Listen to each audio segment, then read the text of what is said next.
so sorry. I'm so sorry. Good morning. Huh? You're better training that win outside.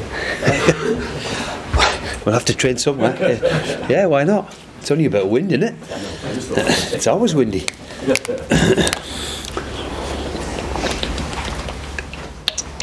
How's everyone feeling then, Steve, after the weekend? Well, the positive thing is that we're picking up no injuries. There's one. But no, they'll be fine. They were in yesterday. The report later on today will be fine. We'll dust ourselves down and get ready for the cup tie. And it's a great opportunity still. That's never changed as far as I'm concerned.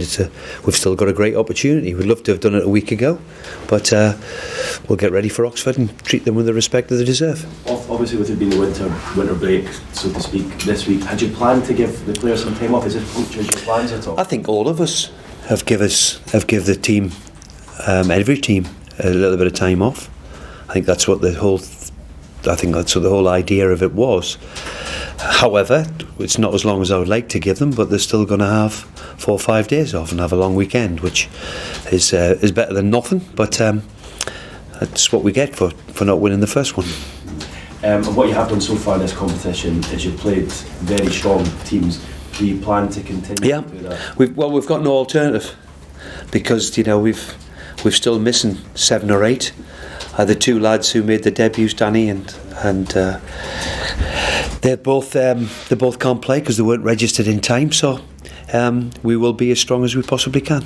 So that's Lazaro and Daniel. Yeah, unfortunately they weren't signed before the actual first game, which is annoying. It would be an ideal game for them, but we'll just have to get them ready for Arsenal. And in terms of the injuries, the existing injuries you had, are any of them available for this one? No, none of them available tomorrow. No. Yeah. I mean, I guess the biggest problem for you there is again the striking department, because you don't, other than Joe Linton, you don't really have anything. Well, that's been ongoing for a while now in the forward area. With the loss of Andy Carroll and Dwight Gale. And of course Mutu as well. It's been a problem. So there's times when you'd like to freshen it up, and everybody does that, but it's not been possible. So we've had to just battle on and carry on. And but I think the break after tomorrow's game, the break will do everybody the world of good. I hope that we have them all back by Arsenal. Certainly the signs with Dwight, Andy and Mutu in particular look as if they're going to be okay. A lot of people questioned why you didn't bring in a striker in the window, but was that your biggest conundrum, because you thought we've got these lads coming back? I think I've answered it so many times now, Keith, that it's okay, we didn't score again. It's been a problem we've had all season. However, I'll stick with what I've said all the time, that if there's somebody better, then we try and act. Now, the cynics will say, well, somebody's got to be better than what we're showing at the minute. I think we've still got some decent players to come in, and I've got no regrets. There was nobody out there who we could realistically get who would make us better. And obviously you're picking up points, you're in a healthy league position. Is your biggest concern though at the moment dominating games against the so-called lesser teams? Yeah, I mean, look, the way we're set up and the way we are, then it's been difficult to dominate. We're not in that situation where we can dominate anybody. I hope we can go to Oxford tomorrow like we did against Rochdale and totally dominate them, but in this league, at this where we are at the moment, that's not been possible, and it hasn't been possible for a long while. So it's my job to just focus on what we're good at, get the best out of what we've got, and get a few results, which will make is the most important thing. We've got to carry on with the accumulation of points over a period of time. Personally, does that frustrate you a bit? Because you've always played attacking in the past. I've said from day one I'd love to play 2 up top. I just don't think we're ready just yet of what we've got, so I won't just change and just for the sake of it. We've got to make sure that in time we will evolve, and I've said all along, maybe I won't get the time, but that's my aim, and that's what we'll try and do. It was this time last year that the team went to a back 5, because before that, let's be fair, they couldn't win a corner. So that's where we're at the moment. So we'll stay with it. Cheers, Steve. Thanks. Just on carrying on from Keith's statement about the kind of the poorer performances necessarily at home, do you think that's the sole reason for it, the fact that you're not kind of playing Look, we the football you want to play? We played poorly. We played poorly, so we can't, we have to accept criticism or wherever it comes. We played poorly. We didn't get beat. We'd love to have played better. We can still play with the structure that we've got and play better and be better on the counter-attack, which we have been, and cause teams a lot of problems. On Saturday, in particular, we turned the ball over too quickly. And we didn't give ourselves a chance to counter-attack of the way we're set up. And if you give the ball away cheaply, especially to a team like Norwich, and even the bottom of the pile, they're a good football side who have beaten Man City and have beaten Leicester and have beaten Everton. That's the way it is. We didn't play well enough. We didn't hold the ball well enough, do enough with the ball and cause them enough problems. There's been a fair bit of reaction to these kind of results, and especially over the last couple of weeks with Oxford and then with Norwich. Are you surprised at that, given the fact it's? Well, look, I can understand it because we haven't played well enough. So, but I do think there's a couple of reasons why. I'm not going to try and make excuses, but we have been badly hindered with injuries, and it would be lovely in the amount of games we have played to rotate a little bit, refreshen up a little bit, whatever you can do. We haven't been possible to do that, especially at the forward area, and give people a break when they need it. So, in that respect, it's been difficult, but the one thing we have been able to do is not play well and still not be beaten, which is important. It seems that the hallmark of this team is the word that I've mentioned before, and that's resilience. And are you confident that they can kind of bounce back from these performances and improve again? Well, they certainly have this. They certainly have in many times this season. I don't think that's one thing you can't fault them, is their effort and their endeavour and their resilience. But we understand that we have to play better. We were here to entertain the crowd who come in their thousands, and we haven't done that in the last week. So let's try and put it right tomorrow night. With Oxford, how much did you learn about them from that game at St James's Park? Well, I'd seen them 2-3 times when they beat West Ham comfortably, and I've seen them play against Man City as well, and watched them on DVD 2-3 times. So I understand how they're a decent side, good side. They've lost 2 of their players. Brentford have bought 2 of them, so that'll hinder them, I'm sure. But they're a good side, and it's got all the classics of an FA Cup and what it is, live on the TV, and they're wanting the underdogs to turn us over. So we have to be wary of that.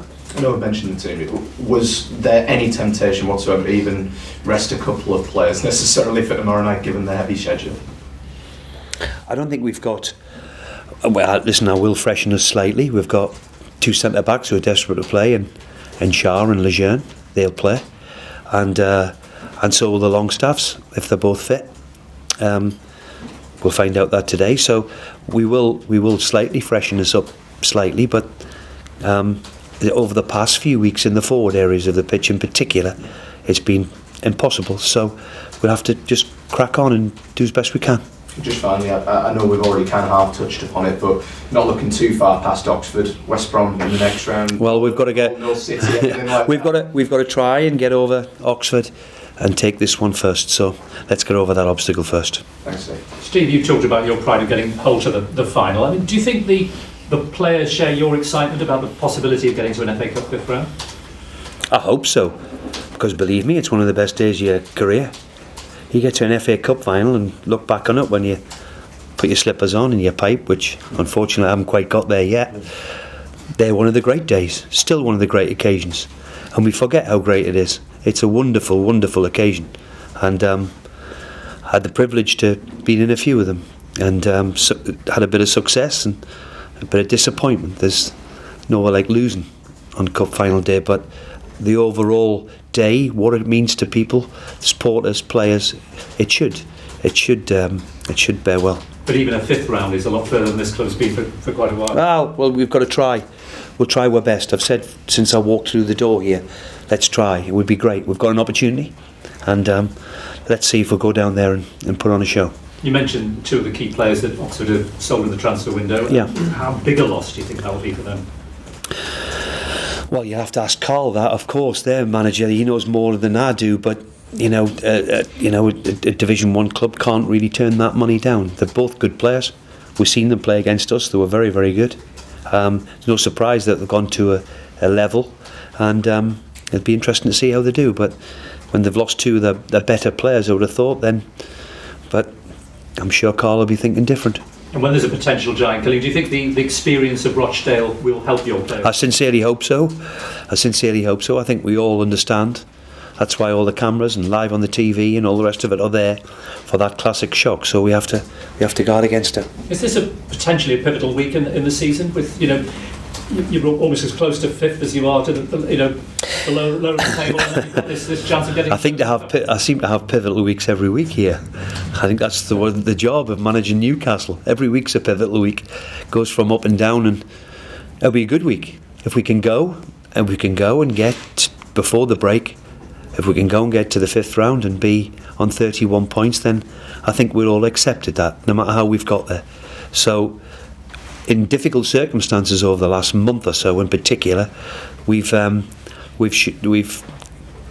a certain amount of resilience to get this far. So, the break can only do us a bit of good. And before Arsenal, how many realistically do you think players could be coming back? The front three, I hope. Mutu, Andy, and Dwight. I hope. So they're the three. John Joe will be touch and go, I would have thought by then, and we've certainly missed him over the last 2-3 weeks in particular. So we hope we can have 4 or 5 of them fit. The only two really are Jetro and of course Dummy, who will probably miss the rest of the season unfortunately, and Key, who's obviously now left. Steve, could I ask you? Sorry, continue. I was just going to say, in the sort of way that it goes with Newcastle, is it kind of a bit like, the players will be on social media reading things, the fans disappointed at the weekend, but if you win... Well, my advice is that I wouldn't go anywhere near it, but I suppose I'm the old dinosaur.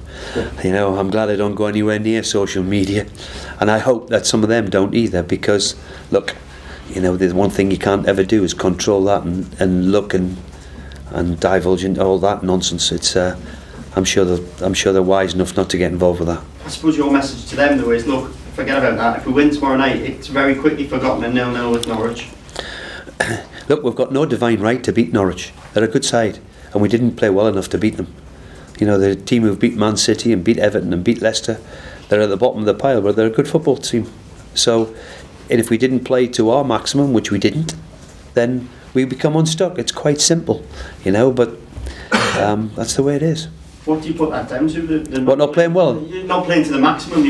Not playing well is, look, nobody wants to go on the pitch and give the ball away cheaply or miscontrol it or make a bad pass. They don't want to do that. It's part of football. It is football, and that's where we're at the minute. We've had a difficult couple of weeks. We haven't played well enough, but we've shown a certain resilience that we haven't played well enough, but we've still managed to get a couple of points, which who knows could be valuable. Steve, I know you've got enough on your plate, so sorry to ask this. Incident yesterday, Dele Alli and Sterling, did you see it, the tackle, and how long the VAR decision took? Oh, we could be here all day long with this VAR and how long it took for the penalty as well. How long did that take before it was awarded? On a tackle, when you see a tackle back, when you see ones that are really over the top, I don't think there's... Look, you're going to get caught when people make challenges. It's simple. And when the cameras are on it the way they are. So, yes, it's a foul, and a lot of them are fouls, but the severity of, I think it was a yellow card. Thank you. Thanks, guys. Cheers, Steve. Thank you. Thank you. Is it red? It wasn't.